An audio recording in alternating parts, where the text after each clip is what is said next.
Feliz noche para todos. Bueno, feliz tarde en El Salvador para todos los que están conectados a esta hora. Aquí en España ya son las 9 de la noche, entonces por eso la confusión. Por respeto, como siempre, a las personas que se conectan puntualmente a la videoconferencia mensual, comienzo en tiempo.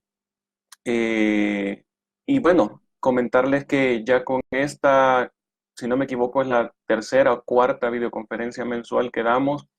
Hemos hecho una sobre geomática, hemos hecho una sobre eh, eh, el sistema de referencia en El Salvador y otra más que se me escapa y esta de ahora que es de sistemas de información geográfica. Así que para las personas que nos han venido acompañando en esta serie de videoconferencias mensuales que ya hemos establecido hacer cada último sábado de mes, bienvenidos. Para las personas que nos acompañan por primera vez, bienvenidas también. Me presento brevemente. Mi nombre es Edgar Granados. Soy director general de Alpha Geomatics, Topografía Moderna y Sistemas de Información Geográfica. Para las personas que nos que están viendo el video fuera de El Salvador, eh, contextualizarles un poco. Yo soy ingeniero civil, graduado de la UCA en El Salvador, de la Universidad Centroamericana José Simeón Cañas, y actualmente me encuentro estudiando un máster en Ingeniería Geodésica y Cartografía en Madrid, aquí en España, que ya estoy próximo a terminar, así que por ahí va un poco el contexto con mi persona, que ya he hecho de introducción en otras videoconferencias y que no quise repetir para no estar insistiendo sobre un punto para todas aquellas personas que han estado atendiendo a estas videoconferencias mensuales. Como les decía, básicamente esto ya queda más o menos establecido en que yo con gusto me reúno con todas las personas que estén dispuestas a compartir conocimiento y que la idea no sea, a ver, y lo digo así porque la idea es que esto no sea unidireccional, que aunque yo lleve la batuta de la videoconferencia con el tema y la logística, el índice que digamos he organizado previo a la videoconferencia, haya también un intercambio de ideas, de preguntas, de respuestas, de comentarios, que haga más nutritivo esto. Y bueno, ya pronto, espero ya por marzo del otro año estar de regreso en El Salvador y que podamos hacer estas videoconferencias ya en forma física y virtual, porque creo que se están dando bastante bien y está cumpliendo uno de los objetivos que yo tengo, que es elevar la calidad de los profesionales que estamos en el área de la geomática, todos aquellos que trabajamos en topografía, tanto la clásica como la moderna, sistemas de información geográfica, fotogrametría y otras técnicas que hay más por ahí que conversamos ya en nuestra primera sesión. Comentarles desde ya que en diciembre no va a haber videoconferencia mensual. Las razones son obvias. Es final de año y entonces todo el mundo anda con la cabeza en 10.000 cosas, menos en temas de esta índole. Entonces nos vamos a volver a reunir hasta enero, el último sábado de enero, pero dicho sea de paso, desde ya la convocatoria para el último sábado de enero está abierta y la apertura de temas de los que ustedes quieran saber también está abierta. Ahí está el inbox de Alpha Geomatics, donde ustedes nos pueden sugerir temas. Eh, el grupo de topógrafos y topografía del Salvador, donde ha surgido uno que otro tema que discutimos en estas reuniones. Y para todos aquellos que estén interesados en seguirme, pues yo con gusto les recibo la invitación de contacto a través de LinkedIn. Facebook no. El Facebook lo manejo de forma no profesional y entonces muchas veces mucha gente me quiere contactar a través de Facebook, pero como no le doy un uso profesional, entonces no acepto solicitudes por ese medio, sino que solo por LinkedIn, donde básicamente el contacto es de profesionales a profesionales. Así que sin más, con esta introducción, dando un poco de tiempo para que la gente se conecte, vamos a comenzar. bienvenidos y bienvenidas todos nuevamente, a los que siempre están conectados y a los que se conectan por primera vez.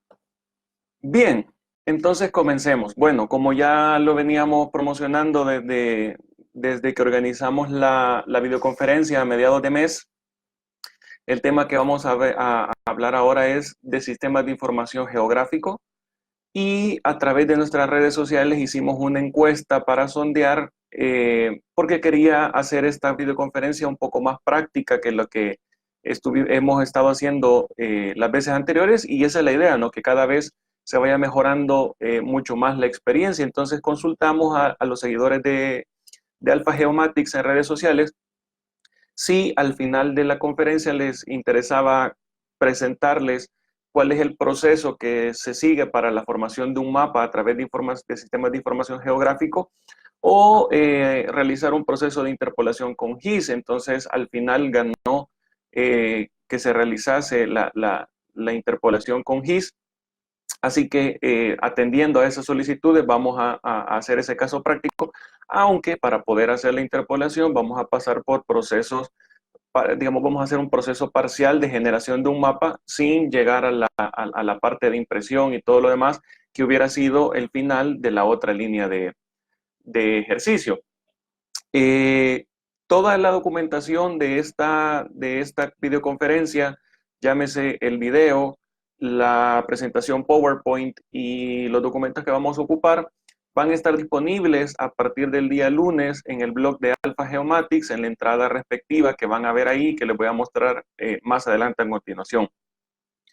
Como ustedes pueden ver, la presentación está bajo derechos CC BY no comercial, lo que significa que puede ser utilizada por todos ustedes para los usos que ustedes consideren a bien, siempre y cuando haga referencia a el autor y que no sea con fines comerciales. Así que, sin más, veamos cuál es el índice del día de ahora. Bien, lo primero que vamos a tratar es de definir qué es un sistema de información geográfico. Posteriormente vamos a hablar de un tema que me gustaría desde ya ir sondeando sobre qué tanto saben ustedes de qué es topología. Luego de que veamos qué es la topología, vamos a hablar del primero de los dos principales tipos de archivos que se manejan en sistemas de información geográfico. El primero es el formato vectorial de archivos, y luego vamos a hablar de los formatos raster de archivos. Vamos a hablar sobre las ventajas y las desventajas de cada tipo de archivo, y luego, con miras al ejercicio práctico, vamos a hablar sobre qué es la geoestadística. Vamos a hacer un breve repaso sobre métodos de interpolación que no son exclusivos de los sistemas de información geográfico, como lo voy a mencionar más adelante. La gente que trabaja en topografía, que genera curvas de nivel, entenderá un poco sobre estos conceptos. Y luego vamos a terminar hablando de el caso práctico. Bien, comencemos con nuestro primer punto. ¿Qué es un sistema de información geográfica? Bien, vamos a comenzar diciendo que un sistema de información geográfica es sobre todo un software, un programa, ¿ya? Aunque quizás en el día de ahora podemos incluso expandir esta definición no solo a software, sino que también a aplicaciones. Aplicaciones de móviles me refiero, pero en general es un software. ¿Y qué característica tiene este software? Tiene la característica de que procesa información de cualquier índole con una coordenada geográfica. Si se recuerdan y estuvieron presentes en nuestra primera videoconferencia mensual donde hablamos sobre qué es la geomática, veíamos que cuando el concepto de geomática nació, eh, básicamente se definía como la ciencia que relacionaba cualquier variable de cualquier índole, llámese física, ambiental, social, política, con una determinada coordenada geográfica. Es entonces que nosotros, para poder procesar esas diferentes variables, ya no utilizamos el clásico mapa de papel, ni mucho menos el mapa que se imprimía en piel de animales, como en los principios, sino que hacemos uso del recurso de mapas digitales. En una opinión personal, y que creo yo que no va a haber mucha divergencia, puedo decir con seguridad que los sistemas de información geográfico o geográfica marcan la diferencia clave entre la topografía clásica y lo que hoy por hoy es conocida como geomática o ingeniería geoespacial. ¿Por qué? Porque en la topografía clásica, la información se recolectaba en campo y se procesaba por métodos tradicionales, llámese trigonometría, cálculos a mano, y se dibujaba sobre, o los resultados se dibujaban sobre papel. En cambio, la geomática, que ya habíamos definido en sesiones previas como, al partirla en sus palabras, el estudio de la Tierra, geo, a través de las tecnologías de la información y la comunicación, o más en palabras sencillas, la informática, eh, pone en contexto que ahora ya no, nuestros resultados ya no van a estar en papel, sino que se van a manejar a través de aplicaciones informáticas. Ahora bien, el uso de GIS no es desconocido. Lo que pasa es que en nuestro día a día no llamamos GIS a lo que bien podemos catalogar como GIS. ¿Qué es un GIS que nosotros ocupamos todos los días y que no nos damos cuenta que es realmente un sistema de información geográfico? Bueno, aplicaciones del tipo Apple Maps o aplicaciones de tipo Waze o Google Maps son, en esencia, sistemas de información geográfico, atendiendo a la definición que es un software que procesa información de cualquier índole con una determinada coordenada geográfica.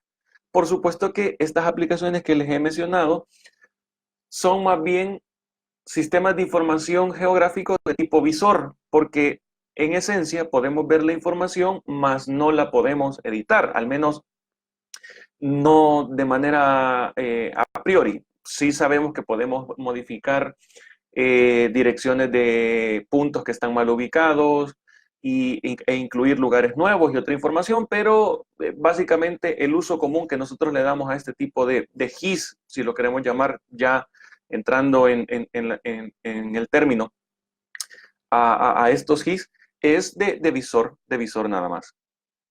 Ok, entonces, con esa breve introducción a los sistemas de información geográfica, vamos a pasar a un segundo punto que es un elemento clave de los sistemas de información geográfica, es decir, la topología.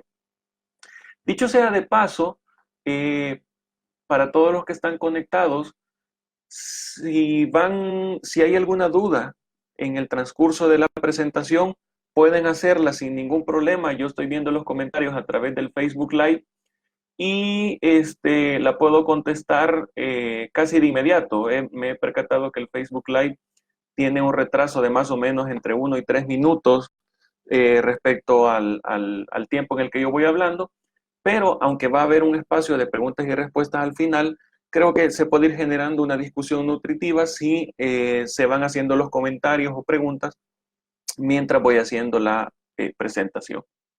Bien, ¿qué es la topología? Bueno, la topología, si la definimos formalmente, es la rama de las matemáticas que estudia las relaciones entre cuerpos geométricos. Ahora bien, ¿qué tiene que ver esto con nuestra ciencia, con la geomática en sí? Que en geomática nosotros ocupamos figuras topológicas para describir fenómenos de la realidad. Y esas tres figuras topológicas son los puntos y nodos, las líneas y los polígonos. Dos puntos generan una línea y varias líneas, al menos tres, conectadas entre sí, generan un polígono. Entonces, Si estas son figuras que nosotros conocíamos desde que estudiamos geometría en los primeros años de nuestros estudios, ¿qué la diferencian de lo que nosotros estamos tratando de entender acá como topología? Bueno, que resulta ser que en los sistemas de información geográfico se establecen reglas de relación entre los diferentes objetos de un sistema de información geográfico. Y entonces resulta ser que, a diferencia de tratar las figuras geométricas como figuras aisladas que no tienen relación, la topología ocupa esas figuras geométricas para establecer ciertos errores que nosotros cometemos en los sistemas de información geográfica. Por ejemplo, puede ser que se den errores de tipo dangles, que se conocen en inglés, que son errores de desconexión. Por ejemplo, aquí porque básicamente los primeros ejemplos son de líneas y lo voy a contextualizar respecto a calles, pero por ejemplo, si nosotros en un sistema de información geográfico estamos dibujando calles y esas calles no se conectan, cuando en la realidad están conectadas, en realidad lo que hay es un error de tipo topológico. Luego, puede ser también que se dé switchbacks, que significa que se dan errores de que se dibuja y luego cuando se quiere continuar el dibujo se regresa hacia un punto que no existe para luego continuar. Hay errores de nudo que se dan, por ejemplo, como ese que ustedes están viendo acá, que básicamente es que la forma vectorial de línea o la figura topológica de línea eh, genera nudos o genera loops, ¿ya? Que son una especie de nudo bien particular. También, por ejemplo, se da errores topológicos de tipo overshoots y undershoots. Por ejemplo, en calles que al ser intersectadas, en lugar de terminar una calle justo donde está la otra, se pasa. Y entonces eso es lo que se conoce como overshoots. Y undershoots es todo lo contrario, son calles que al intersectarse no está llegando una a la otra. Entonces, la topología básicamente es ese concepto del que tira los sistemas de información geográfico para determinar si esos elementos que son base de los sistemas de información geográfico están bien construidos o no.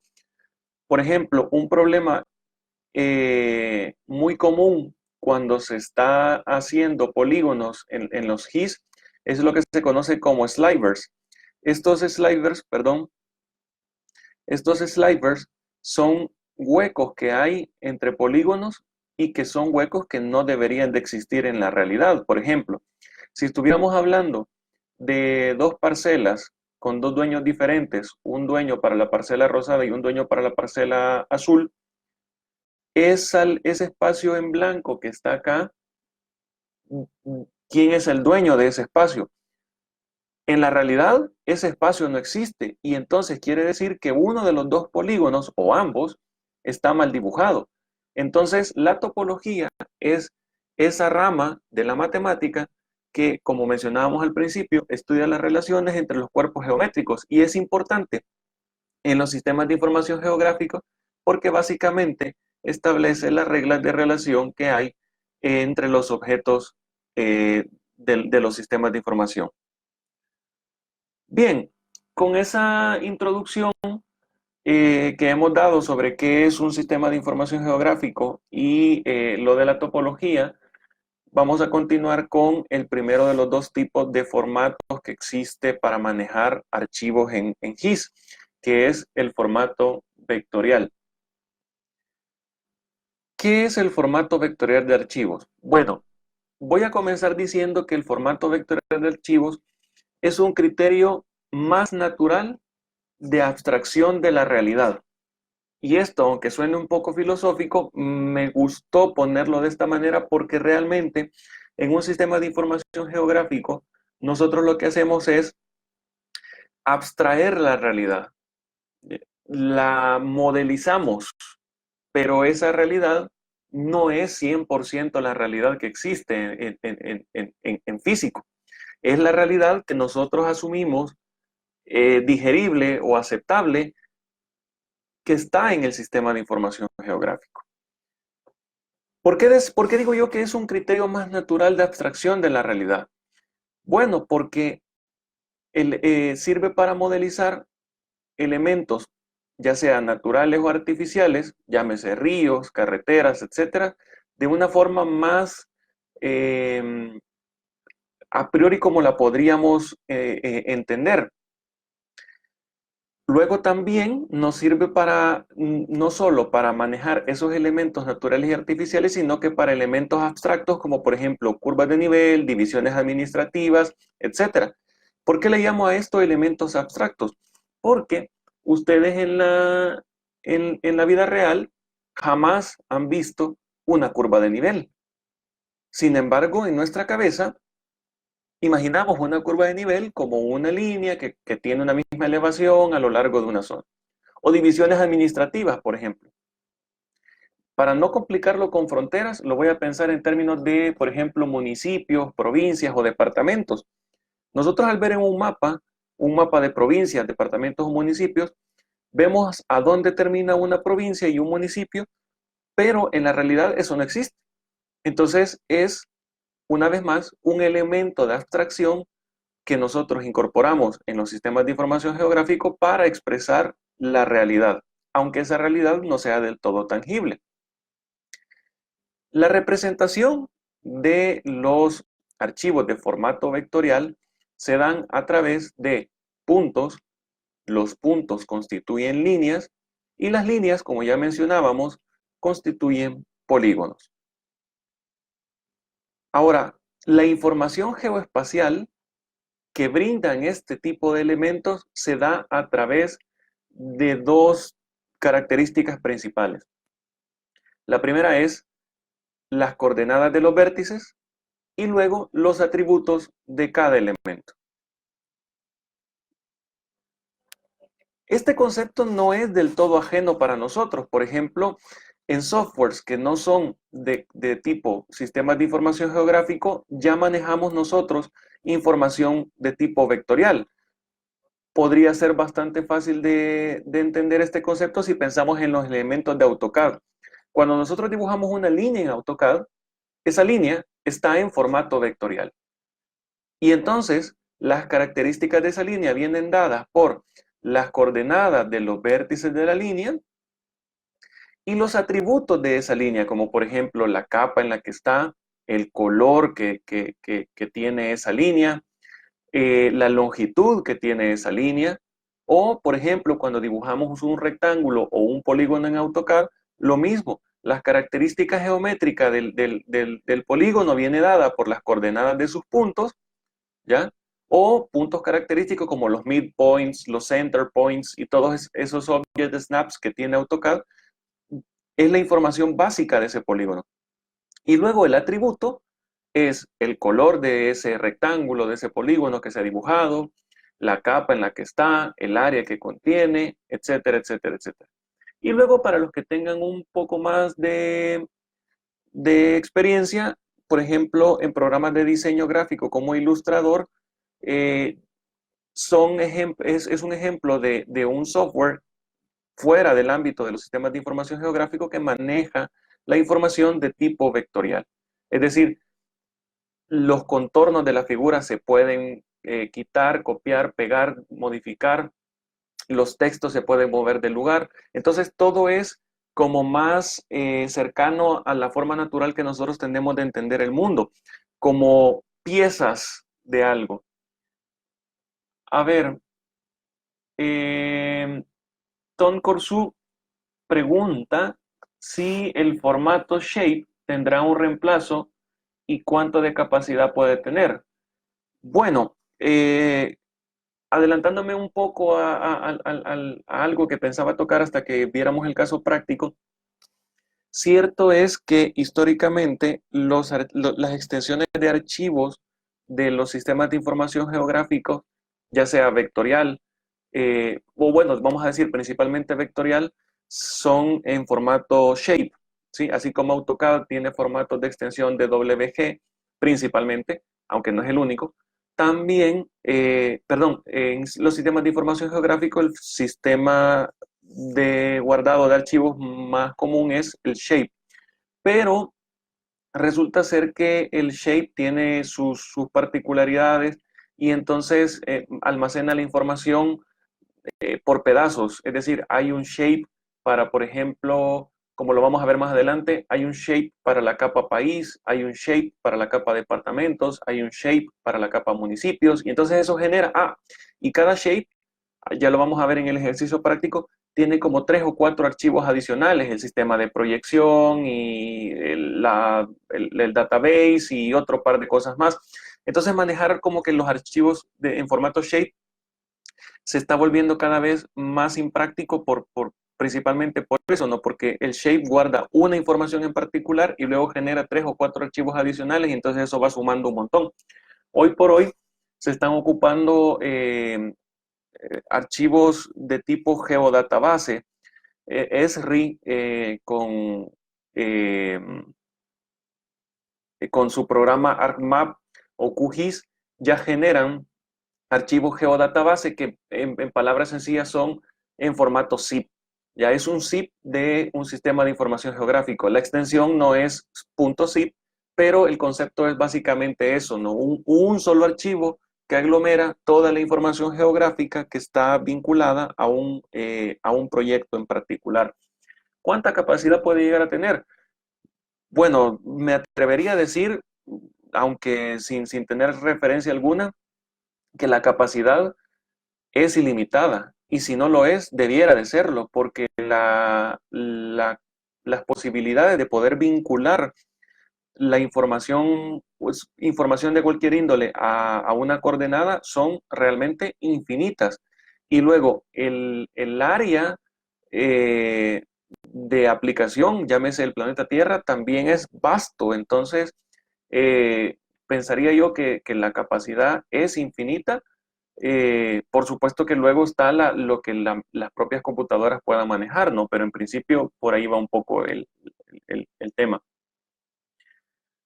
Bien, veamos un poco entonces el otro tipo de archivo, el formato raster. Miren, el formato raster básicamente lo que hace es que trata la información de un modo, quizás diríamos, un poco menos natural de lo que nosotros solemos entender la realidad. Maneja la información a través de imágenes. En palabras sencillas, un raster, y espero que los más rigurosos del área no se quejen con lo que voy a decir, pero para ponerlo en palabras sencillas, un raster es una imagen que está georreferenciada. En palabras sencillas, eso es. Y entonces, ¿qué significa eso? Que la información está contenida en los píxeles de la imagen. ¿Ya? Las unidades de observación son el área que ocupa cada píxel. Y la información geoespacial se da básicamente por las coordenadas que tiene cada píxel y el valor medio de la variable en el área. ¿A qué me refiero? Por ejemplo, ustedes tienen aquí una imagen de tipo raster que básicamente se ve el camino, el río y 2 casas. Entonces, como ya sabemos, todas las fotografías están compuestas de píxeles. ¿Qué son píxeles? Bueno, son cuadritos que componen la información de la imagen. Cada cuadrito tiene su ancho y su largo y la información que contiene este cuadrito, llámese color, información del infrarrojo cercano, como lo estuvimos viendo en nuestra videoconferencia sobre geomática, entre otro tipo de información, se da únicamente por este cuadro en particular. Bien, entonces, Aquí les pongo un ejemplo de cómo es que se trata la información de tipo raster y la información de tipo vectorial.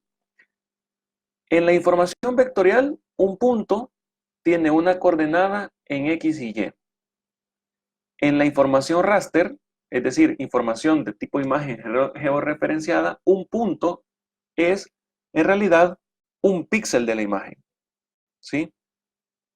Una línea está constituida por una seguidilla de varios puntos donde cada coordenada de esos puntos, llámese los vértices de la línea, dan información sobre la línea. En formato vectorial, perdón, en formato raster, esa línea está constituida por una seguidilla de píxeles donde se representa esa línea. La lógica, bueno, continúo y luego explico lo que iba a decir. Luego, el área en información vectorial viene dada por una seguidilla de líneas unidas entre sí, mientras que en formato raster es un grupo de píxeles que conforman el área. Luego, lo que les quería decir era que, obviamente, la definición en mayor o menor medida de las figuras a través de los modelos raster viene dada por la resolución de la imagen per se. Imágenes de mayor resolución, así como las cámaras antiguas, ¿no? Que cuando uno tomaba una foto y se acercaba a 2, 3 zooms y ya se veían los cuadritos, comparadas con las cámaras de ahora que son de alta definición y uno puede hacer zoom muchísimas veces y ver niveles de detalle que antes no se podía, pues básicamente es la misma lógica para información de tipo raster. La resolución de las imágenes es la que define qué tan definido puede estar un objeto en formato raster, ¿sí? Bien, no sé si hay alguna pregunta hasta aquí. Sigo pendiente de los comentarios. Saludos a la gente que se conecta desde Santiago de Chile, desde Argentina, gente de El Salvador, por supuesto, gente de Perú. Eh, bienvenidos todos, bienvenidos todos. Preguntan por acá, ¿qué son los formatos GeoJSON y JSON?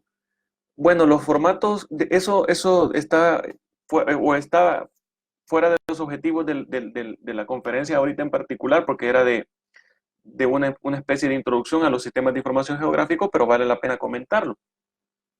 Los formatos GeoJSON y JSON son formatos estandarizados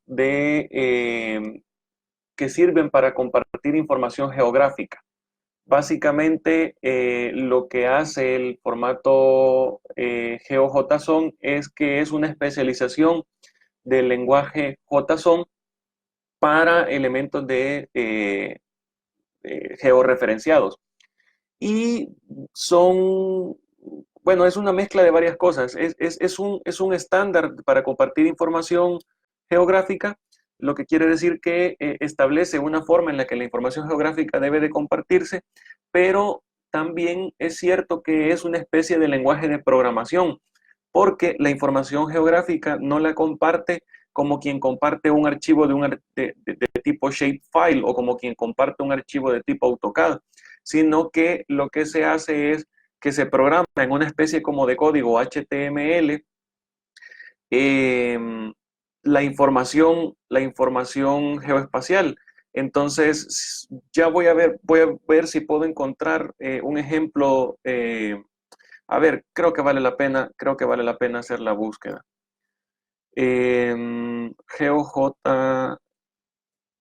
GeoJSON, ejemplo. A ver, quiero ver si aquí en imágenes puedo encontrar algo. Ya.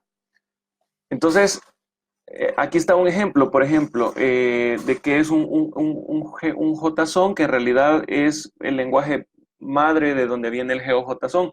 Básicamente lo que hace es que establece la información a través de una especie como de lenguaje de HTML, de XML, donde va describiendo elemento por elemento sus características, su color, su longitud, y entonces, al ser un lenguaje estandarizado, lo que hace es que cuando se carga, por ejemplo, en un sistema de información geográfico, el sistema de información geográfico entiende este lenguaje, decodifica la información y luego ya con eso genera la información. Por ejemplo, esto sí es un GeoJSON.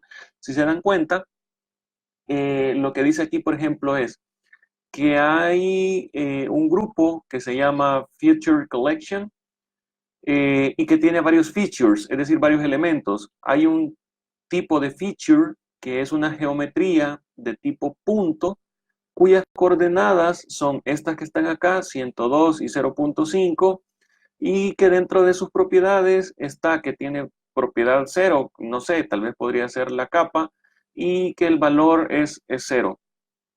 Luego, por ejemplo, hay un tipo de feature que es una geometría de tipo línea y las coordenadas vienen dadas por estos puntos que están acá y aparte de esas coordenadas tiene otras propiedades como estas que están acá.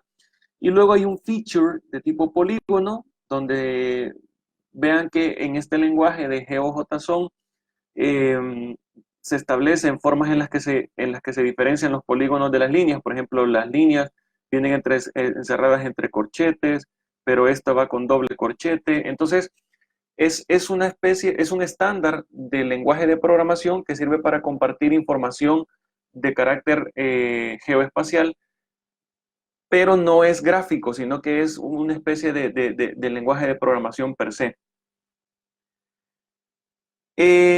A ver, hacen otra pregunta por acá.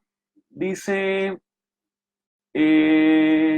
¿podrán proporcionar la liga del video ya que no lo vi desde el inicio? Saludos desde México. Sí, Martín. El día lunes ya va a estar subido el video a nuestro canal de YouTube y al blog de Alpha Geomatics, donde además va a estar la presentación y los archivos que vamos a ocupar. César Herrera pregunta, ¿un DEM es un raster? Perdón por la pregunta, estás perdonado, César. Me gusta este tema y lo utilizo, pero teóricamente no sé mucho. Sí, eso es normal. Mucha gente ocupa las cosas y teóricamente como que no tiene los fundamentos y la idea es esa, ¿no? Que yo estoy consciente de que no soy el único en el mundo que hago sistemas de información geográfico, que hago topografía y por el bien de todos considero que es importante que nos formemos bien, es decir, y que eso eleve la calidad del trabajo y que al final eleve la calidad del gremio. Si todos lo hacemos bien, al final va a ser bien para todos, pues. Entonces, no hay que decir perdón por la pregunta. Todos desconocemos un montón de cosas y cualquier pregunta es bienvenida. ¿Un DEM es un raster? Bueno, es una discusión de la que no me voy a meter mucho a hablar, pero para algunas personas que son muy estrictas con las definiciones, un DEM es otro tipo de archivo que se carga en un sistema de información geográfico. Yo pienso que para el nivel en el que nosotros estamos manejándonos acá y sin demérito de los conceptos, yo realmente, en la realidad, yo sí clasifico un DEM como un raster. Para qué me voy a complicar? Para mí un DEM es un raster. Y es que quizás aquí me hizo falta una imagen. A ver si puedo encontrar algo rápido.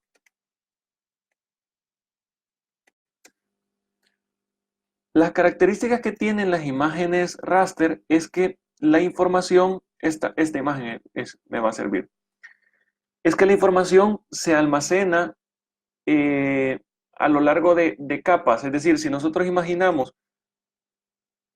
que en un primer plano un raster es una cuadrícula, detrás de esta cuadrícula hay muchas cuadrículas más que vienen a ser, por ejemplo, una cuadrícula en escala de azules, una cuadrícula en escala de verdes, una cuadrícula en escala de rojos, una cuadrícula en infrarrojo cercano, una cuadrícula en banda corta. Y un DEM realmente lo que tiene es una cuadrícula que en lugar de tener información de tipo visual, lo que tiene es información de elevación. Es decir, en este esquema que nosotros tenemos acá, en el de la diapositiva pasada, creo que me va a servir Cada píxel, en lugar de guardar un color, lo que guarda es un punto de elevación en particular. Entonces, al cargar un DEM en un GIS, se ve en blanco y negro, pero porque la información que contiene no es de color. Luego lo que se puede hacer en un GIS es hacerle una especie de truco para que se vea en monobanda, se llama en sistemas de información geográfica, pero un DEM para mí es un raster que en lugar de tener información de color o de otros espectros del espectro electromagnético, lo que tiene es información de elevación. Bien, muy bien. Las preguntas creo que han estado bastante buenas.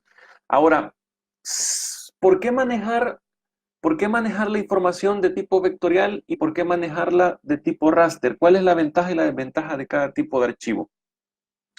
Bueno, hablemos primero de las ventajas.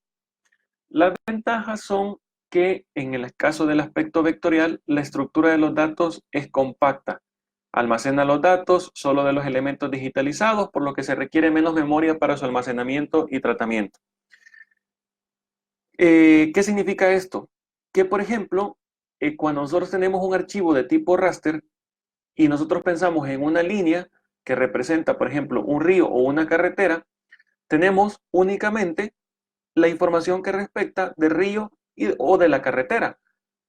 Cualquier cosa que esté a los lados del río y de la carretera que no nos interesen, no aparece en la información, porque nosotros modelamos solo el río o la carretera. Entonces eso lo que hace es que minimiza el volumen de almacenamiento, en contraste con el raster, que básicamente guarda información, como ya lo dijimos, de tipo imagen, que no podemos agregar como decir estos píxeles sí y estos píxeles no, sino que muestra todo lo que está en la imagen de un solo. La codificación eficiente de la topología y de las operaciones espaciales, lo que ya decíamos. Podemos ver si una línea que representa una calle conecta bien con otra línea que representa una carretera. Hay una buena salida gráfica, los elementos son representados como gráficos vectoriales que no pierden definición si se amplía la escala de visualización, a diferencia de raster que conforme vamos acercando se empiezan a ver los píxeles. Luego tiene una mayor compatibilidad con entornos de bases relacionales, claro, porque ya decíamos, la información está contenida en los vértices de estos elementos. Las operaciones de reescalado o proyección son fáciles de ejecutar porque la información está en datos puntuales como los vértices y los puntos. Los datos son más fáciles de mantener y actualizar porque, como lo decíamos al principio, solo necesitamos actualizar o modificar el elemento que estamos trabajando. En algunos aspectos permite una mayor capacidad de análisis, sobre todo en redes, en algunos aspectos. Ahora, ¿qué ventajas tiene el formato raster? La estructura de los datos es muy simple. Es decir, en lugar de pensar en puntos, puntos que generan líneas, líneas que generan polígonos, en raster la información básicamente es una imagen con sus diferentes niveles y se acabó. Las operaciones de superposición son sencillas. Como trabajamos con esos diferentes niveles que les comentaba anteriormente, es muy fácil generar operaciones de superposición. ¿A qué me refiero con esto? A justamente esto, que si nosotros reordenamos los diferentes niveles de la imagen raster, podemos obtener diferentes resultados para una misma imagen. Esto ya lo tocamos, no lo quise poner en la presentación porque ya lo habíamos tocado cuando hablamos de teledetección en nuestra conferencia de geomática, pero si quieren que tratemos un poquito más sobre teledetección, podría ser el tema de la videoconferencia de enero. Como ya lo decía al principio, dejen sus sugerencias en los comentarios de esta videoconferencia, en el inbox de Alpha Geomatics, en el grupo de topografía y topógrafos del Salvador, y todas esas opiniones con gusto las voy recolectando y voy armando la presentación mensual. ¿Qué otra característica tiene o ventajas tiene la estructura raster? Bueno, que es un formato óptimo para operaciones altas de datos, como por ejemplo crecimientos urbanos. En lugar de ponernos a dibujar edificio por edificio a través de polígonos, como lo haríamos en el formato vectorial, simplemente pasamos un vuelo fotogramétrico que genere una ortofoto y en la ortofoto rápidamente se ven todos los cambios. Y lo que es obvio, el buen almacenamiento de imágenes de tipo digital. A ver, preguntas por acá. Dice, ¿en dónde puedo encontrar un DEM de buena calidad y gratuitos? La mejor resolución que puedo encontrar gratuita. DEMs gratuitos. Bueno, a ver, si es para El Salvador, es muy complicado porque no tenemos mucha información geográfica disponible de ese tipo.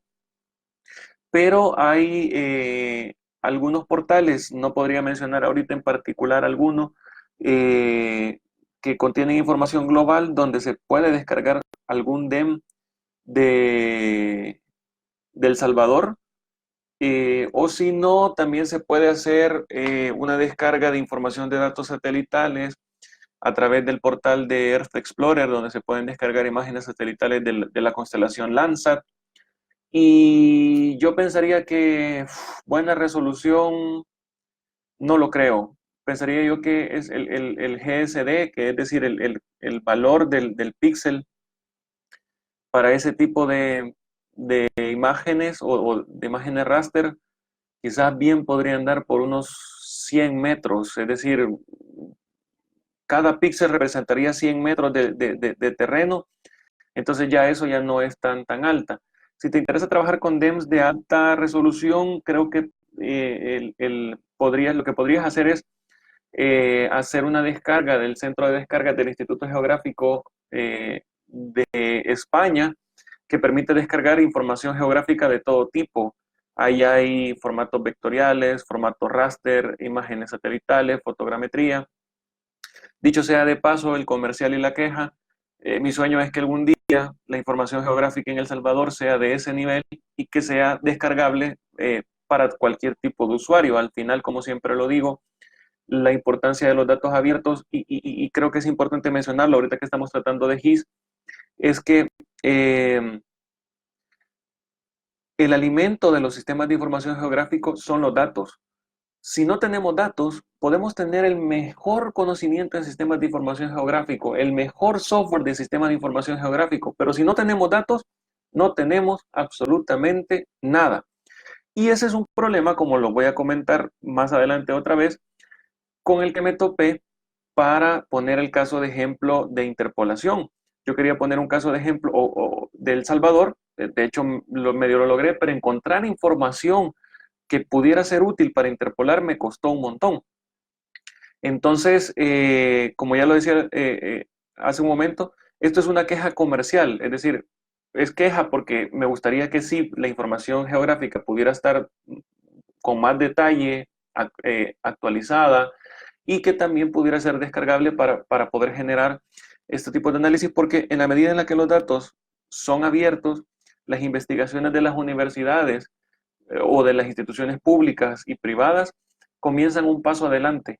Es decir, ya no se tiene que estar luchando por ver que te cedan la información, que gestionar los trámites burocráticos para que te puedan dar esa información, que esa información no está actualizada, que no es la que necesitabas, etcétera, etcétera, etcétera. Así que bueno, por ahí va un poco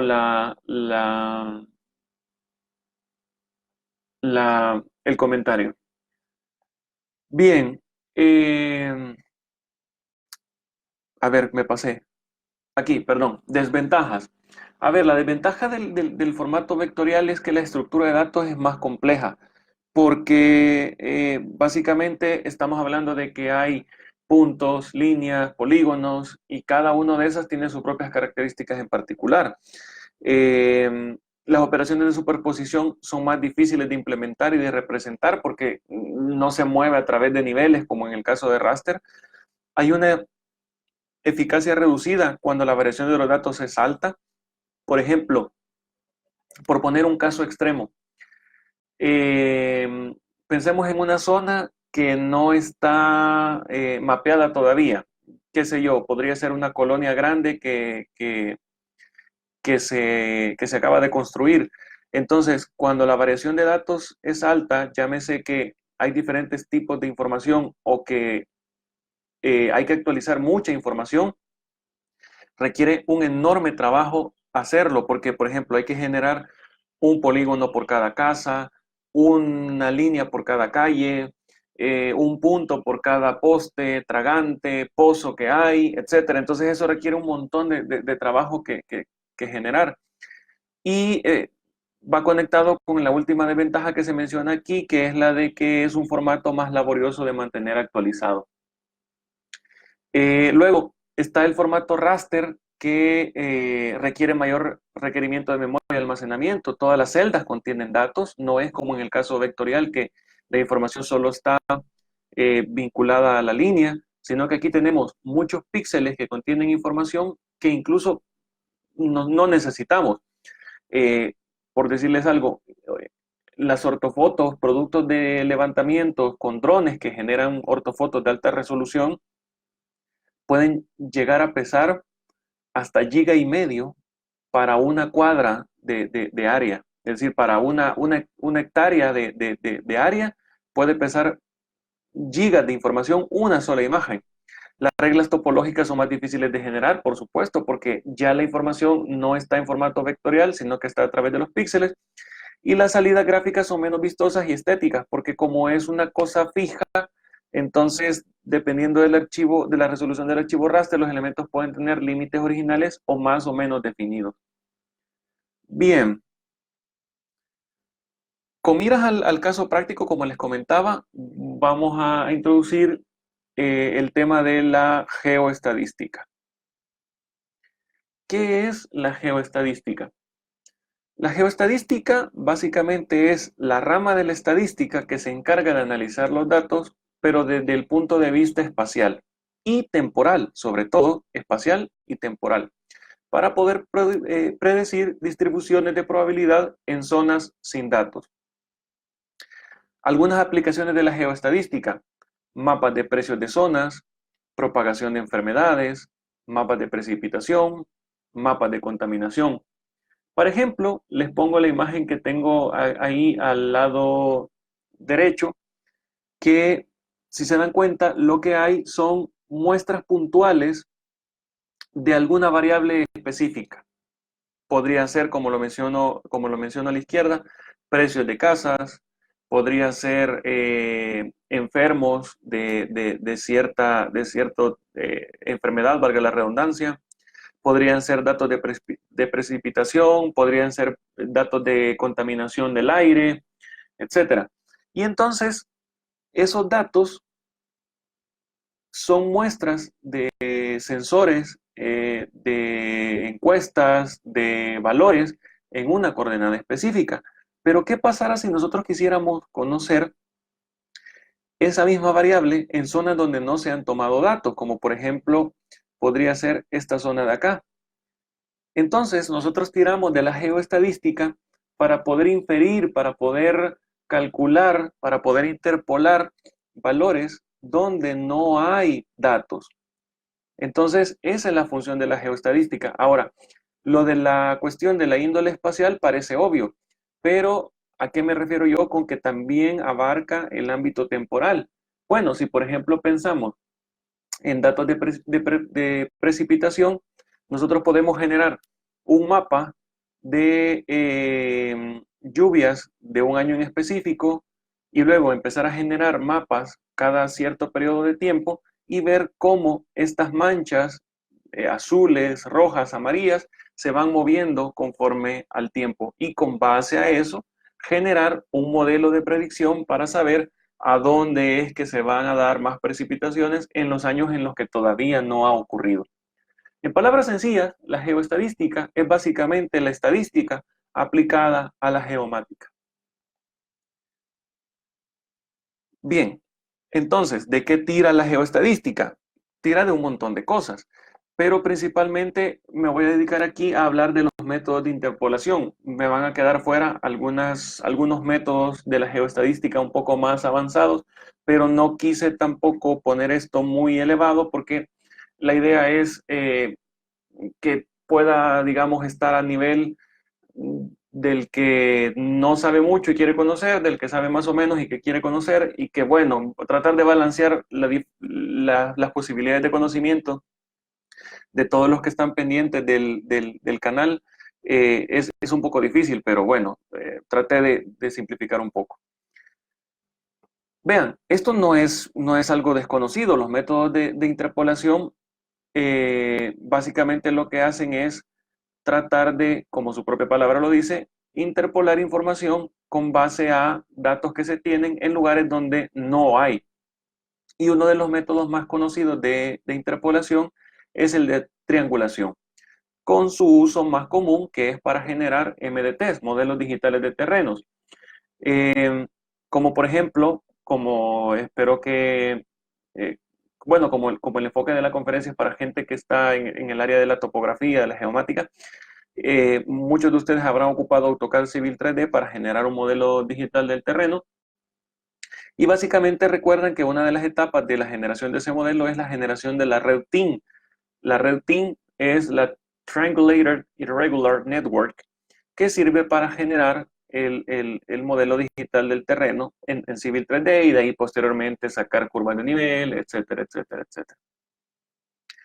Otro método de interpolación es lo de la triangulación de Delaunay, perdón, está basada, los métodos de triangulación, hay muchos métodos de triangulación, pero el más común, el que ocupa Civil 3D, es el de la triangulación de Delaunay, que básicamente lo que hace es que con un punto de información que se tenga, genera círculos que tienen la característica de no contener otros triángulos adentro de ellos. Entonces, vean, por ejemplo, se está haciendo una interpolación, una triangulación de este tipo, y como dentro de las reglas topológicas para la triangulación de Delaunay es que al generarse un círculo, como ya saben que para generar un círculo se necesitan al menos 3 puntos, entonces al generarse un círculo en uno de los triángulos, no debe de haber otro triángulo dentro de ese círculo. Y se da que en este caso en particular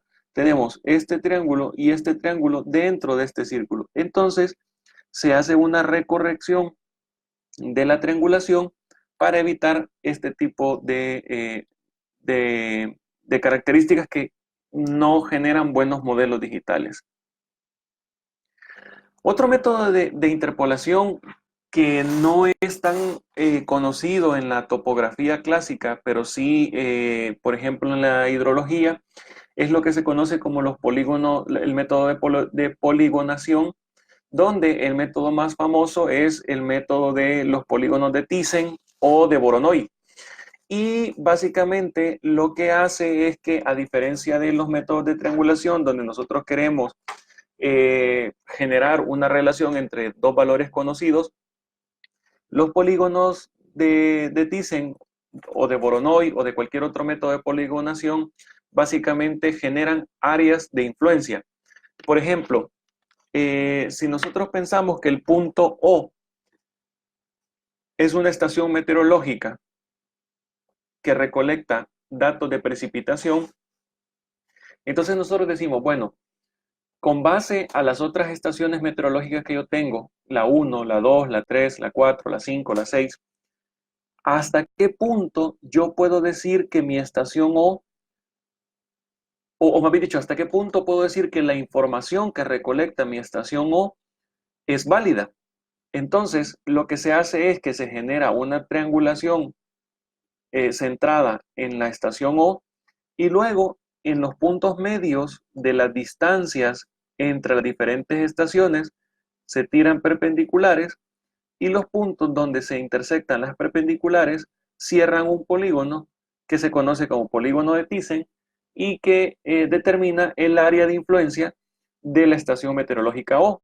Es decir, el área que yo puedo considerar que los datos recolectados por la estación O son representativos. Fíjense que esto de los polígonos de Thyssen o de Voronoi genera unas cosas bien, bien especiales. Hay una página de un tipo que se llama Jason Davis, que genera mapas de diferentes tipos. Para hacerle un poco aquí el reconocimiento, básicamente él se encarga como de generar mapas, digamos, un poco diferentes a los que uno está acostumbrado de ver. Es el gusto de él hacerlo así. Y entonces generó una aplicación que llama World Capitals Voronoi.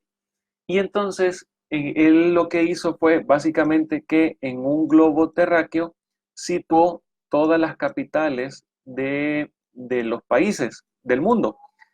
Y se puso a pensar que si la distribución de países fuera en función de las capitales, ¿cómo se vería el mundo? Entonces vean, por ejemplo, en el caso de Centroamérica, la capital de El Salvador es San Salvador. Aquí está un poco desplazada por la misma resolución del mapa que utilizó.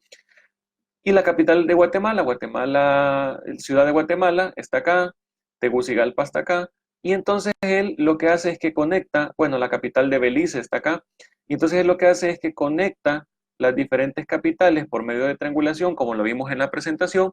Luego tira perpendiculares a esa triangulación y donde se juntan esas perpendiculares, entonces él redistribuye y llama a eso el país de esa capital, el nuevo país de esa capital. Con base en ese método, por ejemplo, El Salvador tendría esta forma y Belice dejaría de ser pequeño para consumirse buena parte de la península de Yucatán, ¿ya? Guatemala tendría esta forma, México tendría buena parte más de quizás de un tercio de Estados Unidos al ser redibujado de esa forma. Vean, por ejemplo, Cuba quedaría incluso teniendo una parte de Florida y Estados Unidos. Bahamas abarcaría también una parte de Florida y así. El enlace de este mapa en particular está en una entrada de nuestro blog que es la parte de geoestadística. Entonces pueden consultarlo, que ahí está para que lo puedan ver. Vean España cómo cambia de forma, Italia, etcétera, etcétera, etcétera. Entonces, se pueden, o sea, a ver, esto es un poco de juego, pues, pero sí, básicamente el concepto de los polígonos de Voronoi son aplicables dentro del área de la geomática. Bien, con eso termino la presentación. No sé si hay alguna pregunta hasta el momento que antes de pasar al caso práctico.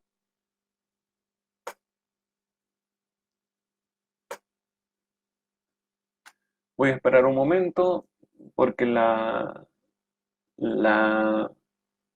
presentación va un poco atrás, según estoy viendo.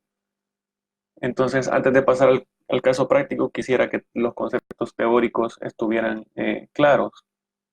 Entonces, ¿qué vamos a hacer? Para el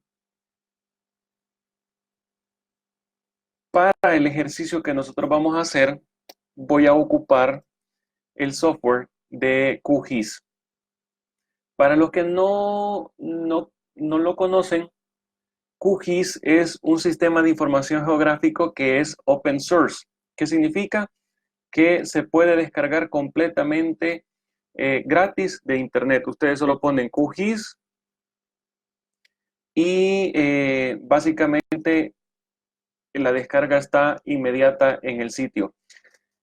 Que sea gratis no significa que sea malo. De hecho, yo se los confieso sinceramente, yo prefiero trabajar más en QGIS que en aplicaciones propietarias como ArcMap de Esri y similares. Es cierto que Esri le pone mucha mente a generar aplicaciones paralelas y tiene herramientas muy potentes, aparte de los sistemas de información geográfico, es decir, herramientas que se integran con sistemas de información geográfico. Pero QGIS, pienso yo que tiene el mérito de que lo que hace lo hace bien, es sencillo de utilizar, no tiene herramientas adicionales que sean innecesarias. Y si se necesitase algo en específico, pues básicamente se descarga un plugin porque como el código del software es abierto, entonces hay una comunidad detrás, como lo ven en las imágenes que están pasando, que genera códigos de herramientas que se pueden utilizar. De hecho, También, dicho sea de paso el comercial, si el tema de los sistemas de información geográficos les gusta, es importante también decir que hay una tendencia clara a aprender lenguajes de programación, específicamente Python, para generar estos tipos de plugins que hagan cosas que QGIS no hace, que básicamente son cosas muy especializadas. Lo que es del día a día lo hace y lo hace muy bien. Y también, por ejemplo, SQL, porque, bueno, ya dijimos que el alimento de los sistemas de información geográficos son los datos, entonces se manejan muchas tablas y SQL es el lenguaje de programación para poder aprender a manejar tablas con muchísimos datos. Entonces, hace poco se hizo el release de la nueva versión de la 3.10 que se llama A Coruña. A Coruña es La Coruña en gallego, donde se realizó la conferencia QGIS. Y entonces, es decir, detrás de esto, no piensen que es un software así chapucero, de mala calidad. No, hay todo un grupo de gente que lo está actualizando, que lanza actualizaciones cada cierto periodo de tiempo y cada vez viene a más.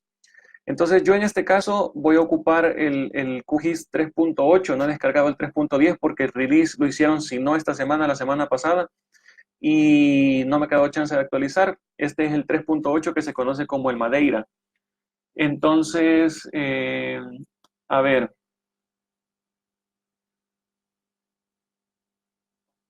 Ok, entonces, ¿qué es lo que voy a hacer? Bueno, lo primero que voy a hacer es crear un nuevo proyecto. Vean que es tan fácil como darle nuevo a la barra de herramientas. Y entonces la interfaz de QGIS básicamente tiene aquí al lado izquierdo el gestor de capas y al lado derecho el gestor de procesos. Esto se activa y se desactiva con este engrane que está aquí. Y básicamente aquí están todas las herramientas que nos sirven para calcular cosas en QGIS. Entonces, bueno, voy a comenzar a cargar la información. Voy a comenzar con capa, añadir capa, y voy a añadir capas de tipo vectorial. A ver, entonces es una capa de tipo vectorial. Voy a navegar hasta donde tengo mi capa y voy a utilizar la capa de límite WGS84 que libera el Instituto Geográfico del Catastro Nacional para libre descarga. Esa información nosotros la tenemos resumida en esta entrada del blog que se llama Páginas de consulta y descarga de mapas. Aquí ustedes pueden ver que hemos hecho una recopilación de portales, de geoportales, donde se pueden descargar información de carácter geográfico y dentro de esos está información como los límites administrativos, de transporte, carreteras, hidrografía, elementos de relieve, un poco simples, pero bueno, es lo que hay. Entonces voy a cargar para comenzar los límites departamentales. Vean que esto es justo lo que les mencionaba previamente, que a mí me interesa el archivo de tipo shape, pero el archivo de tipo shape genera 1, 2, 3, 4, 5 archivos adicionales que son respaldo del archivo tipo shape para que el GIS lo entienda. Uno de esos es el PRJ y voy a abrir este archivo. Y el archivo PRJ es un archivo que le dice al GIS en qué sistema de referencia está la información. Y esto es importante saberlo a la hora de manejar información en un GIS. Ya en la videoconferencia pasada estuvimos hablando del sistema de referencia de El Salvador y antes de hablar del sistema de referencia de El Salvador estuvimos hablando de qué es elipsoide, qué es geoide, qué es un sistema de referencia, cuáles son los sistemas de proyección. Entonces, si nosotros queremos generar buena información en un sistema de información geográfica, tenemos que manejar la información en un solo sistema de referencia. Por ejemplo, si nosotros cargásemos ahorita la capa de departamentos que está en WGS84, ¿sí? Donde da las especificaciones del elipsoide, etcétera, y luego quisiéramos cargar información en UTM o información en proyección cónica conforme a Lambert, que es la que se ocupa en El Salvador, haríamos una ensalada de proyecciones que al final los resultados no serían congruentes. Entonces, todas las capas del sistema de los sistemas de información geográficos debe de ser la misma. Por supuesto que los GIS hacen transformaciones de coordenadas, no ese es el objetivo de este caso práctico, pero bueno, vale la pena decirlo. Entonces voy a cargar el límite departamental, le voy a dar a añadir, y vean que ya en el fondo ya está cargándose información de tipo vectorial, que son polígonos que representan los departamentos de El Salvador. También voy a cargar, el CNR también da la información de tipo municipal. Voy a cargar la información de tipo municipal, le doy a añadir y por el momento me voy a quedar por ahí. Aquí tengo un error. A ver, voy a quitar esta capa. Es que como estuve haciendo algunas pruebas, modifiqué la capa, pero bueno, no pasa nada que ahorita la descargamos nuevamente. Imprevistos normales. A ver, descarga en WGS84. La guardamos por acá.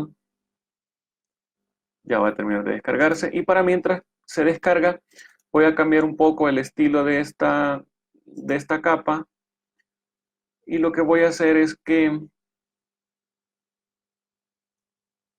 a ver,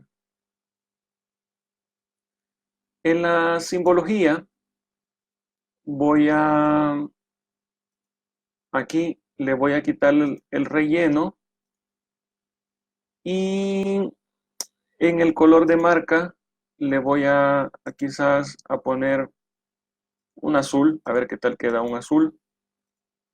Y le voy a poner de grosor 0.5. Le voy a dar a aplicar, a ver qué tal se ve. Me parece que por ahí está bien. Ok, ya tengo la descarga del archivo. Lo voy a extraer aquí. Y este error me va a servir para explicar algo bien importante en los sistemas de información geográfica. A ver, voy a cargar la capa, añadir capa, capa vectorial. Voy a buscar hasta la capa que ahora está en otra carpeta, que es la que está aquí en el escritorio, que se llama límites municipales. Y le voy a dar añadir. Ok, ese error me va a servir para explicar algo bien importante en los sistemas de información geográfico. Normalmente, lo que ustedes ven en un software de sistemas de información geográfico es de tipo visual. A ver, suena redundante, pero lo que yo quiero decir es lo siguiente, que realmente la información sigue estando en los archivos de donde ustedes la están jalando. Y entonces, si ustedes hacen una modificación en alguna de las capas, esa modificación se va a ver reflejada en el archivo donde ustedes están trabajando. Entonces, ¿qué pasó? Que yo tenía la capa de límites municipales y la edité y no hice una copia. Entonces, edité la versión original y ahora que yo quería recuperar esa capa, resulta ser que ya había borrado todos los municipios de El Salvador, que no están dentro de mi interés. Entonces, lo que hay que hacer siempre que ustedes vayan a modificar una capa en un GIS es crear una copia primero, porque esa copia es la que se va a modificar y así mantienen el archivo de base de datos original sin modificación. A ver, voy a hacer un cambio por acá, voy a pasar límites departamentales para arriba y voy a ver si le encuentro un color un poco más bonito a los límites eh, municipales. Vamos a ver qué puede ser. A ver, tal vez este verde. A ver qué tal se ve. Bueno, está un poco chillón, pero bueno, ahí está la cosa. Bien, entonces, ¿qué tengo? Tengo archivos de polígonos, es decir, son archivos vectoriales en tipo polígono. Tengo un archivo shape para departamentos, un archivo shape para municipios, y aquí ya va viéndose lo que yo les comentaba más antes, que era que tengo un archivo shape para cada tipo de información, más los 5 o 6 archivos que tiene cada archivo shape eh, que, que va generando mucho espacio. Si yo, por ejemplo, voy a la pestaña de consulta, entonces en este caso tengo seleccionado, voy a seleccionar límites departamentales y si yo doy clic por acá, me dice que ese polígono que está ahí es el departamento de San Miguel y me da, por ejemplo, el área en kilómetros cuadrados y el perímetro del departamento. Si yo, por ejemplo, cliqueo límites municipales y doy clic acá, ahora ya me selecciona el municipio y entonces estoy viendo que es el municipio de San Miguel con su respectiva área y con su respectivo perímetro. Bien, entonces, ¿qué datos voy a trabajar? Lo que voy a hacer es que voy a trabajar con esta información. Tengo 5 estaciones que me costó un montón encontrar. Son estaciones meteorológicas, el Servicio Nacional de Estudios Territoriales, el SNET, ni el Ministerio de Medio Ambiente provee información descargable de ubicación de estaciones meteorológicas y menos de la precipitación que captan. Entonces encontré estas 5 estaciones meteorológicas con algunos datos de precipitación que yo he guardado por conveniencia en un archivo de una hoja de cálculo, Excel en específico, pero digamos, una de las cosas que sí no hace QGIS, que sí es cierto que sí hace ArcMap de Esri, es que QGIS no puede cargar datos directamente desde Excel. Entonces lo que voy a hacer es que este archivo lo voy a exportar como archivos separados por coma. Entonces le voy a poner así, datos de lluvia, CSV. Le doy guardar. Y entonces ahora cuando me voy a mi carpeta, aquí tengo mi archivo CSV que se puede abrir con Excel. Yo lo puedo abrir también con un editor de texto. Y vean que aquí está la información ya separados por coma, en este caso punto, punto y coma. Para el caso, lo importante es que tenga una separación. Entonces me voy ahora a QGIS, le voy a dar capa, añadir capa, capa vectorial. Igual cualquiera de esas opciones funciona porque aquí me puedo cambiar a texto delimitado. Entonces selecciono el archivo, a ver, acá. Y entonces aquí ya me dice cuál es el formato de separación. En este caso ya está reconociendo que es un punto y coma. Y acá le voy a dar que la coordenada X es la cabecera longitud y la coordenada Y es la latitud. Y el sistema de referencia de la geometría no es que lo haya detectado automáticamente, sino que él sugiere ocupar el mismo sistema en el que están cargadas las capas shape que se cargaron al principio. Es importante decir que en un GIS normalmente el que define el sistema de referencia del proyecto es la primera capa que se carga. Entonces, como ya cargamos capas que están en WGS84, entonces él sugiere que esté en esa misma capa. Si no lo está, hay que hacer un cambio y bueno, lo que ya les comentaba. Entonces le voy a dar añadir, le voy a dar cerrar y vean que acá ya tengo mis 5 estaciones meteorológicas que están ubicadas en estos 3 municipios.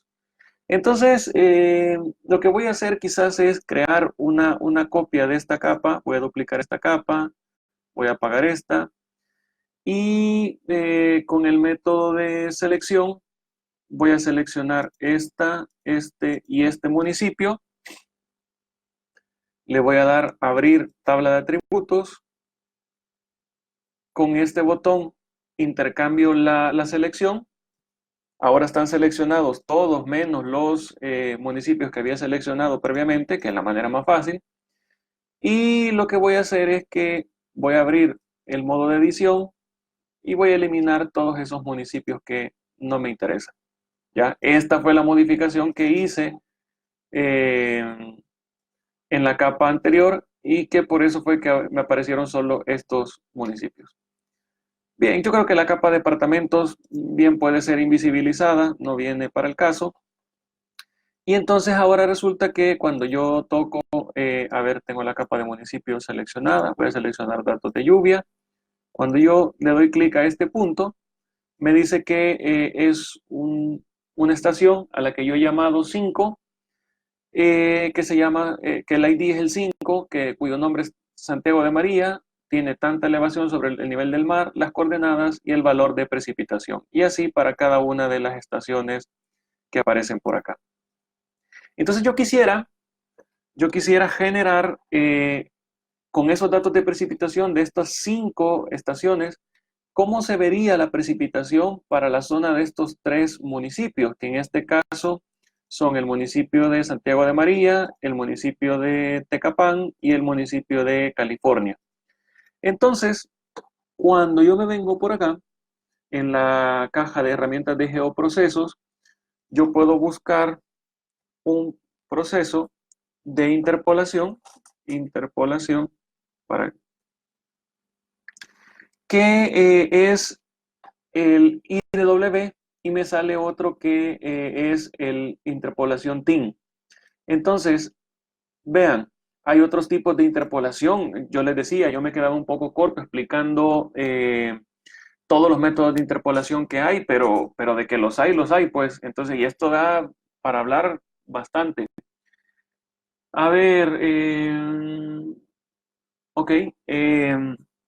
Entonces, voy a comenzar quizás con un método de interpolación que ya conocíamos, que es el método de interpolación TIN, pero resulta ser que estos datos de lluvia, antes de hacer cualquier cosa, todavía no están en un formato que pueda manejar el GIS para calcular. Entonces los voy a exportar, porque acuérdense que esto viene de un archivo CSV. Entonces yo lo puedo exportar como un archivo shape y lo voy a guardar por acá en la carpeta de GIS y le voy a poner precipitación. Me dice el sistema de referencia, me dice que qué atributos quiero exportar, eh, la extensión y otro tipo de opciones, le voy a dar a aceptar. Y entonces resulta ser que ahora sí ya tengo yo una capa, voy a apagar esta que está acá, es más, la voy a quitar quizás. Ya tengo yo una capa que es una capa vectorial de tipo puntos. Ya con esta ya puedo trabajar. Si no hago esta exportación, no puedo hacer cálculos porque acuérdense que los puntos anteriores vienen de un archivo CSV y ese tipo de archivos no sirve para calcular. Entonces, bueno, le voy a dar interpolación TIN. Me dice cuál es la capa vector. Yo le voy a dar que es la capa precipitación. ¿Qué atributo quiero interpolar? Quiero interpolar la precipitación. Entonces le doy más. Me pregunta por el método de interpolación, que puede ser lineal, cúbica, etc. Y le doy ejecutar. A ver, ¿qué me falta aquí? ¿Qué me falta?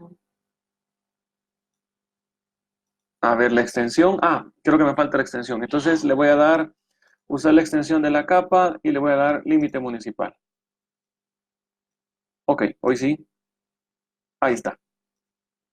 Bien, ¿qué ha pasado? Resulta ser que me ha generado una interpolación, pero si se fijan, los píxeles que he escogido son muy grandes para esta área. Entonces lo voy a eliminar. Voy a volver a ejecutar el proceso. Precipitación, esto, le doy más.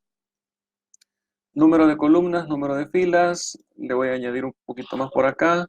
La extensión, usar la extensión de la capa, límite municipal, aceptar. Y a ver, crear capa temporal. Le voy a dar a ejecutar.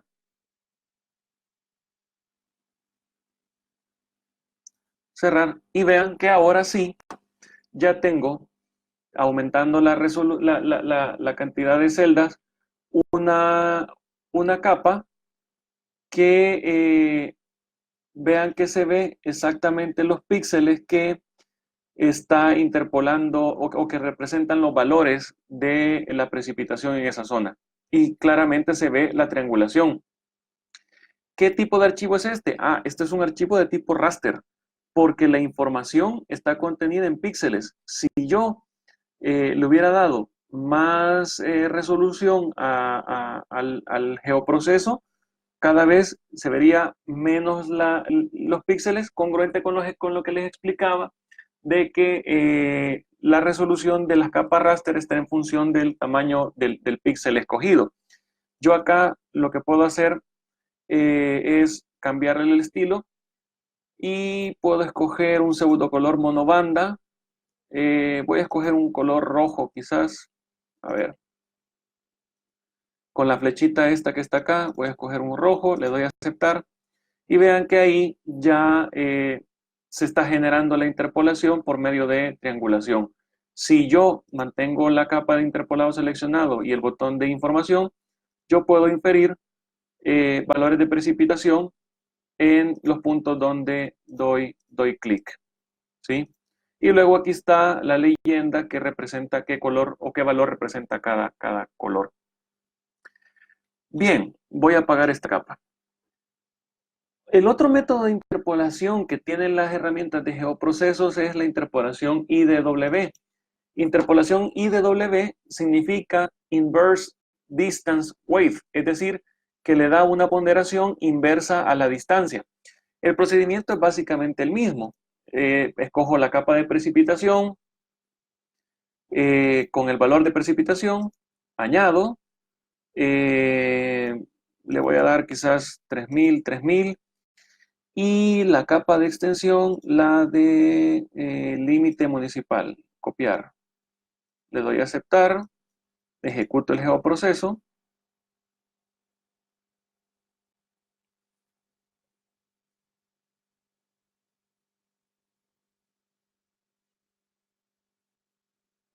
Esto con mayor información y con mayor área tardaría un poco más.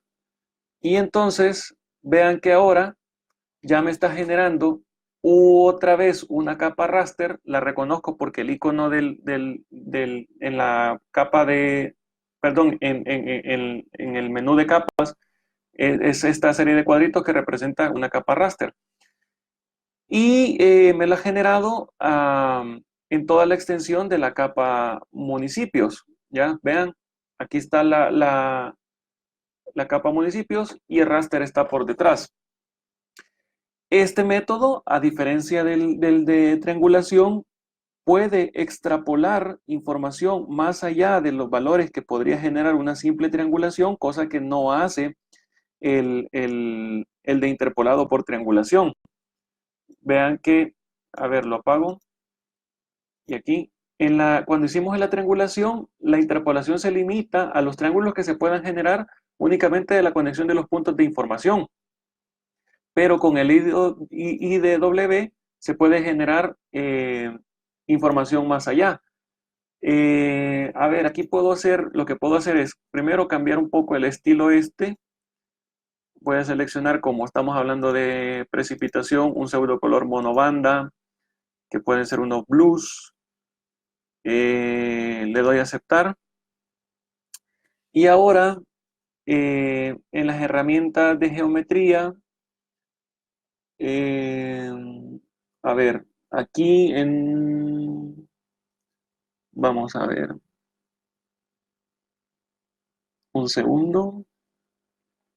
Herramientas de raster, herramientas de capa. A ver, esta opción siempre se me pierde, un segundo. A ver, si no me equivoco, esta me va a servir. No, a ver. Raster, conversión, extracción, cortar raster por extensión. Esta es cortar raster por capa de máscara. Entonces la capa de entrada es el interpolado y la capa de máscara es el de límites municipales, copiar. Le doy ejecutar.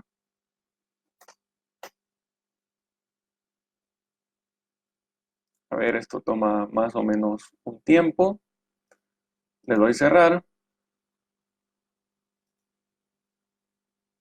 y quito el interpolado y vean que ahora ya tengo yo mi capa raster de interpolación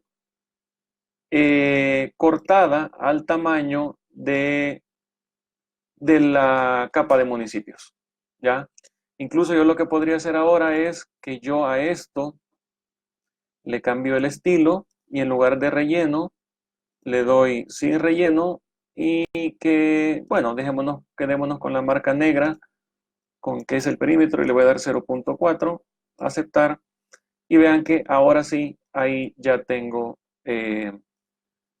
mi información. Entonces voy a pasar los puntos para arriba para que se vean. Vean que tenemos una estación total, perdón, una estación meteorológica donde claramente se ve que dónde está la mayor precipitación. Esto que está acá, aquí se ve que son 429 milímetros de lluvia. Podría, no, esta capa la voy a quitar porque no me interesa. Y voy a pasar esta para acá arriba. Vean la diferencia de los procesos de interpolación. La triangulación básicamente genera información solo donde se puede triangular, pero ya con el IDW ya puedo generar información, si yo mantengo por acá, de precipitación, incluso en lugares fuera de lo que fuera una precipitación. Perdón, donde había datos de precipitación. Hay otra información, hay otra posibilidad que es, vamos a ver, eh, aquí, en la pestaña vectorial, en las herramientas de geometría, hay una opción que dice triangulación de Delaunay. Entonces yo le doy a esa opción, me dice que qué capa quiero entrar, le doy que es la capa de precipitación, le doy a ejecutar. Y vean que ahora lo que hace es que en lugar de darme un valor de precipitación interpolado, lo que me está mostrando es cómo sería la triangulación según los criterios de Delaunay que estuvimos viendo en la presentación. Esta capa, si la ven, es idéntica que la capa de interpolado, con la diferencia que la capa que está en color rojo es una capa de tipo raster, es decir, es píxel. Vean que conforme me acerco alcanzo a ver los píxeles, mientras que la del geoproceso de la pestaña vectorial es de tipo vectorial. Vean, en lugar de darme un valor, simplemente me da la geometría. Y también acá, en vectorial, herramientas de geometría, también tengo polígonos de Voronoi. Le doy la capa, me pregunta por un buffer de extensión, le voy a poner un 200%. El buffer es como la extensión de la información más allá del punto que se está analizando. Le doy a ejecutar y vean que justo así es como se generó el mapa de las capitales de los países en función de su capital. Vean que, bueno, puedo hacer vectorial, geoproceso, cortar. Aquí está. Capa de entrada, capa de superposición, límites municipal, copiar. Le doy a ejecutar. Aquí. Y vean que ahora ya tengo los polígonos de Voronoi limitados a el área de influencia de la estación meteorológica respectiva. Así que, bueno, yo con esto doy por finalizada el ejemplo. Déjenme revisar cómo está esto de los comentarios. Dice, la teledetección se está volviendo una fuente muy importante de información en los sistemas GIS. Sí, correcto, sin duda que sí. Es algo que ya desde hace ratos está pujando mucho y que creo que tenemos que implementar más en nuestros países. Vamos a ver, aquí preguntan, pero para precipitaciones reales le falta la gradiente altitudinal. Sí, bueno, esto es un ejemplo pedagógico, digamos. Es decir, Lo que se pretende es hacer una aproximación a los sistemas de información geográfico, a su aplicación con la geoestadística y hacer un ejemplo que no se vuelva muy complicado para todos aquellos que no estén familiarizados con este concepto. No sé si hay alguna pregunta adicional antes de terminar. Voy a dar un par de minutos. Mientras eso pasa, les comento, recuerden siempre estar pendientes de la fanpage de Alpha Geomatics, del blog. Todas las semanas hay una entrada nueva. Hoy estamos haciendo la serie de geoestadística, que me falta una entrada, que es un método de interpolación más avanzado que no quise tocar en esta presentación. Estoy hablando de las tendencias en geomática, están las videoconferencias anteriores, páginas de consulta, temas de geodesia, temas de neocartografía, que es cartografía colaborativa. Y en nuestra página siempre estamos colgando también, a ver, me voy por acá. Siempre estamos colgando entradas interesantes. Hace poco iniciamos un proceso de colocar, todos los viernes ponemos una imagen, una imagen chistosa para quitarle un poco la seriedad a la página. También mencionarles que este fin de semana, por ser fin de semana de Black Friday, los cursos de AutoCAD que tenemos colgados en Udemy, que es el AutoCAD de nivel básico, paso a paso, y el de enfoque a la impresión, están a $9.99 ocupando un código que aparece acá, que es el Black AG. Aprovecho también para comentarles que en diciembre vamos a grabar el curso virtual de Sistemas de Información Geográfico, así que después de Navidades, en Año Nuevo, en enero, espero que ya esté subido en Udemy, que esta gente de Udemy es muy estricta con la cuestión de los cursos en calidad de video y calidad de audio, lo cual es bueno porque asegura la calidad de los cursos, pero lo vamos a grabar en diciembre y en enero la gente que quiera profundizar más en sistemas de información geográfico va a poder acceder al curso virtual en Udemy. Esto es lo que les quería comentar. Ahora estamos con una dinámica de los martes de mapas. Todos los martes publicamos un mapa que es relativo a alguna información de El Salvador. Esta semana publicamos el porcentaje de población que hay en el exterior en base a la población total del país y en base a la población total por departamento. Y cualquier idea que ustedes tengan, por favor, no duden en comentármela, que yo con gusto veo cómo la voy gestionando. Ya acabamos el curso de nivel básico en YouTube, ya están subidos todos los videos para que ustedes conozcan un poco de cómo es la dinámica de los cursos en Udemy, aunque sí he de confesar que los videos que están en YouTube están en menor calidad, fueron una primera edición del curso de AutoCAD, y que cuando hicimos la solicitud a Udemy para subir el curso, nos lo rechazaron por algunas exigencias que ellos tienen. Entonces en Udemy van a poder encontrar videos con más contenido, con mejor calidad de audio, mejor calidad de sonido, perdón, de video, y con material de apoyo.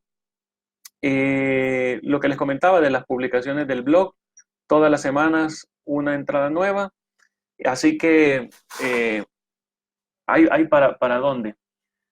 A ver, vamos a ver qué dicen las preguntas por acá. Dice, ¿cree que la GeoPackage será un reemplazo del file GeoDatabase y del GeoDatabase normal? No lo sé. Lo que pasa es que el GeoDatabase es un formato de Esri que idealmente pensaríamos que el GeoPackage debería de reemplazarlo porque el GeoPackage es un formato libre, pero lo cierto es que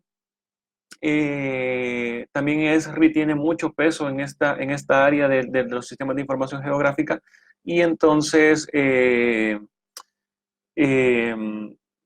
creo yo que se va a poner de tú a tú con esto. A ver, Carlos Andrés dice gracias, no hay de qué, Carlos, con gusto. Luego dice Albert Pérez, la interpolación CRI, que nos puede comentar y si tiene algún grado de dificultad más alto. Sí, es correcto. La interpolación por Kriging, de hecho, va a ser la tercera entrada de la serie de geoestadística que voy a publicar dentro de 15 días, porque el día lunes van a encontrar en esta misma entrada el video y el contenido de la conferencia de ahora. Entonces el siguiente lunes, que es cuando publicamos nuestro blog, voy a hablar un poco sobre Kriging. Kriging realmente es para mí el método más poderoso que hay de interpolación, pero como no se puede ganar sin perder, lo cierto es que los conceptos que hay detrás del Kriging son bien complejos. Hay que hablar un poco de variograma, que el variograma es la gráfica que establece la relación que hay entre las diferentes variables del entorno para saber si, por ejemplo, en este ejemplo, es cómo están de relacionados los datos de precipitación de esta estación con la de esta, con la de esta. Entonces, el Kriging, y de hecho ya vienen algunas cosas cargadas aquí de Kriging, no son tan fáciles como darle clic y ejecutar, porque se requiere ya un análisis mucho más especializado.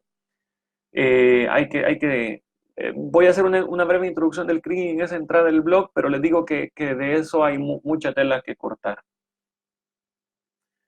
Bien, un par de minutos más por si hubiera alguna pregunta, ya para ir finalizando. Bueno, sin más, entonces, nuevamente les agradezco. Recuerden que no va a haber conferencia mensual el último sábado de diciembre porque es año nuevo. Y nos vemos hasta enero. Cualquier sugerencia de tema que quieran que tratemos, déjenla en los comentarios, en el inbox de Alpha Geomatics. Recomiéndenle a sus amigos que nos sigan a través de la página de Alpha Geomatics. Recomienden las videoconferencias, las entradas de blog, que la idea es dispersar el conocimiento. No olviden que también este fin de semana están en descuento los cursos virtuales de AutoCAD. Y pues sin más, agradezco la atención. Hasta la próxima. Espero que hayas disfrutado el video de ahora y que hayas aprendido que al final de cuentas es lo más importante.